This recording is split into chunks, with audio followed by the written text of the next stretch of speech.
It seems that we have always been a slave. What happened to the people of Summer? A stranger asked. And the old man replied, they lost their history and they died.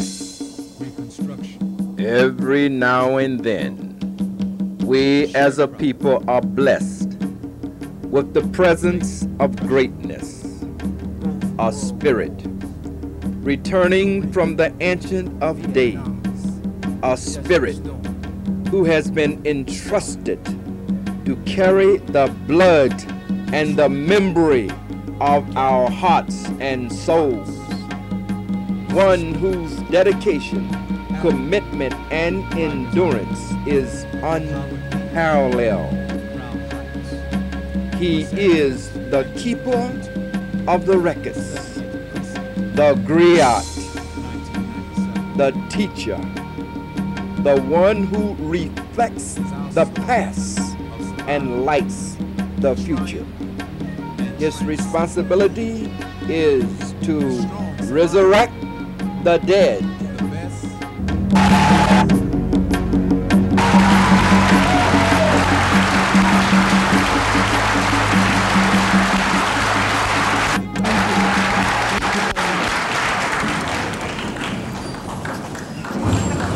Brothers and sisters, we have come to this sacred place, this sacred land,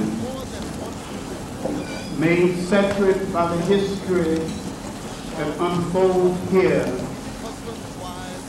with the help of our ancestors. We must remember that here on the Nile Valley, in both the upper and the lower part of this valley, we produced a great civilization that was a composite civilization, a civilization that was a mixture of many African civilizations and not just the civilization of the lower Nile alone.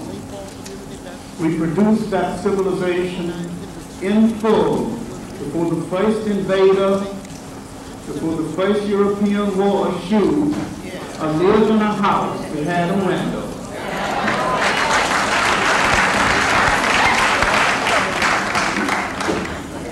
And foreigners gave nothing to it but to bring it down. While this was the first and the best known of the great river civilizations of Africa, it was not the only river civilization of Africa. It is the best known. It is the best known because it inherited the best talent in the African world as technicians and as builders. We must remember that we are not here for a vacation. We are here to reaffirm a sacred commitment, not only to reclaim Africa physically, but to reclaim it culturally, because if you don't reclaim it culturally and politically, you have not reclaimed it at all.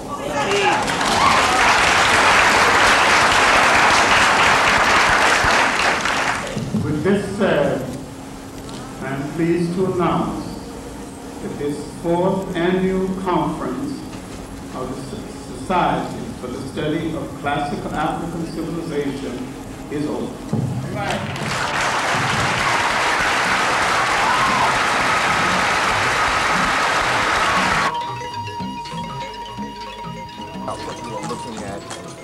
You're looking at the ruins of part of what was the great lodge at Warat that the Arabs called Luxor, the Greeks called Thebes. And this was the first beginning of an intellectual gathering that later developed into the university system of the world. And out of this lodge came the thought pattern that is the foundation for Western civilization. The best trained teachers of the ancient world emerged from this lodge. The best trained, the most thoroughly trained thinkers of the ancient world emerged from this lodge. It was not just a cluster of buildings, but a gathering of the finest minds of the world of that day. They were the spiritual guardians of early Egypt. And they laid the foundation for what was going to be the religions of early Egypt. They also laid the foundation for secret societies and fraternities, sororities, basic secret societies. The philosophical thought that would go into the making of what you think is Greek philosophy would come out of this great lodge here, gathered here before and functioned well before the first city-state existed in Europe, before the first designed highway existed in Europe, before the first European lived in a house that had a window or wore a designed shoe. Here, these Africans built and built exceptionally well. You can tell they built exceptionally well, otherwise it still wouldn't be here. When did they build this? They built it about 5,000 years ago.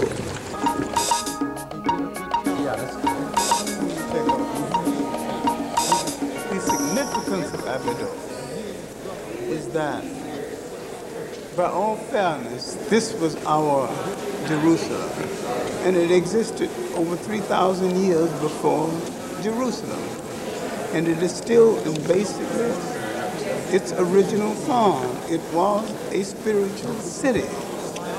It was here at Abydos where the mummification process took place, where the weighing of the heart to decide whether the person has lived a life worthy enough for the person to enter paradise, the hereafter. This was years before the Christians invented a concept called heaven and hell, because either you went to paradise or your soul didn't go any place. There was no alternative of burning in hell.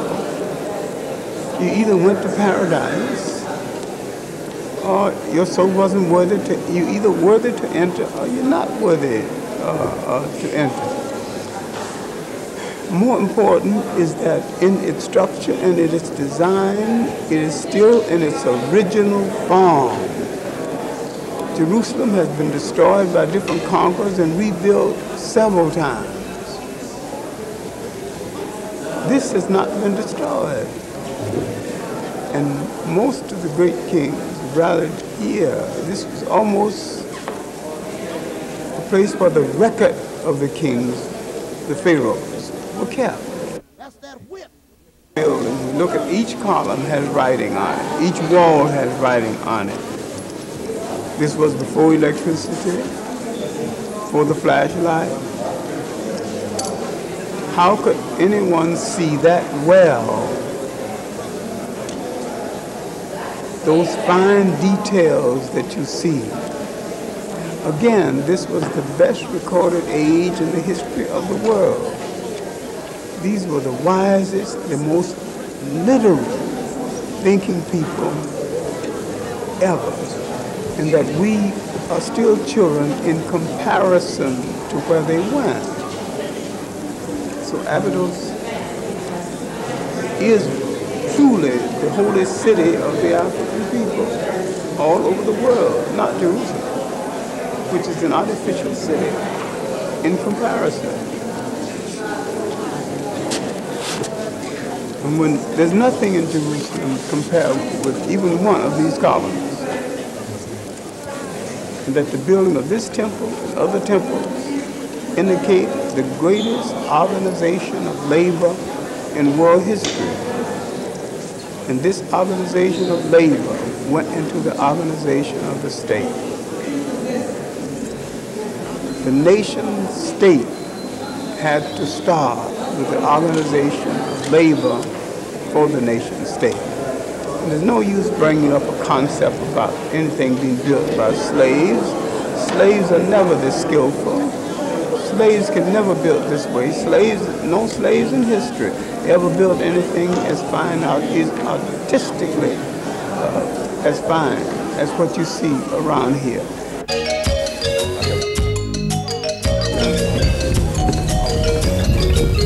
A different God.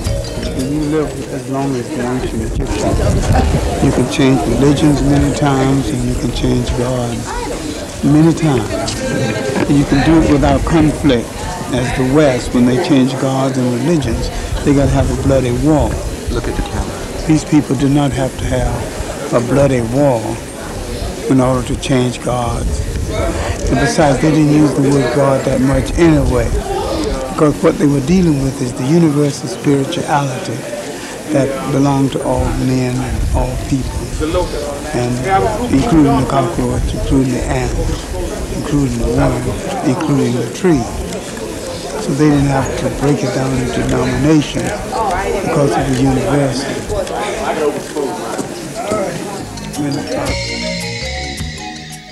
Is that when you look at this island and that everything had to be brought here, we're actually observing one of the great labor systems of the world. What kind of barge brought all of this equipment on this island, all this stone? So they had some intelligence in the use of weights and measures that we don't have today. They also had some intelligence in chiseling, in putting things in place that we don't seem to have today. Most of what you see is ashen or masonry, and that is building without cement. There's nothing holding this thing together except the proper placing of the weight on other weights in order to create balance. And that balance was the key to the life, to the society, to the building, to everything that existed in that society. Was a matter of balancing one thing. Most of the pyramids, there's no cement holding all that brick together. So they held together by balance, and it's been there 5,000 years. We can't do that today. And so with all of our super intelligence, we are children in the face of the kind of intelligence that was displayed here years ago, before the first house existed in Europe, or the first shoe, or the first temple, or the first house with glass in the windows. We should be beholden into what we see here and stop being so smug with our Western education, because we still don't know nothing until we know what these people did and how they did it, and we still don't know that. They haven't given us their secrets. Their secrets were the beginning of all that we can call a civilized society.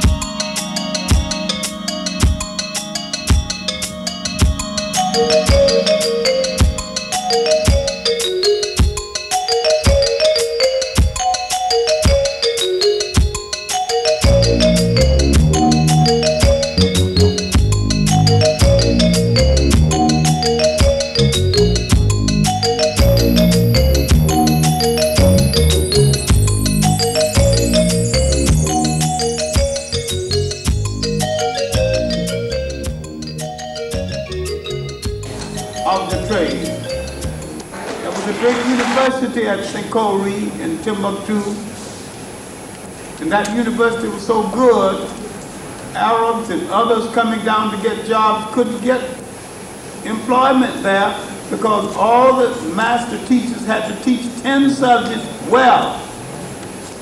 And they couldn't teach 10 subjects well. When you want to oppress a people, the first thing you have to do is to destroy their confidence and historical memory.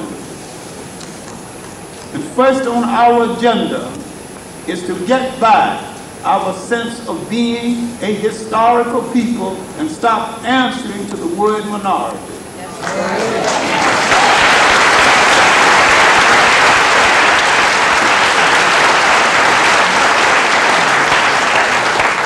As for ruling a state and a nation state, there's enough evidence to prove how exceptionally well you have ruled great nation states in history and the first nation states in history. With our total effort in learning history, which means nothing if all you're going to do is recite dates and personalities, you must understand the philosophical meaning, the political meaning, and the cultural meaning of history. And when you look at all these great states, how they were structured and how they were ruled, you need to say to yourself and your children, if I did it once, I'll do it again.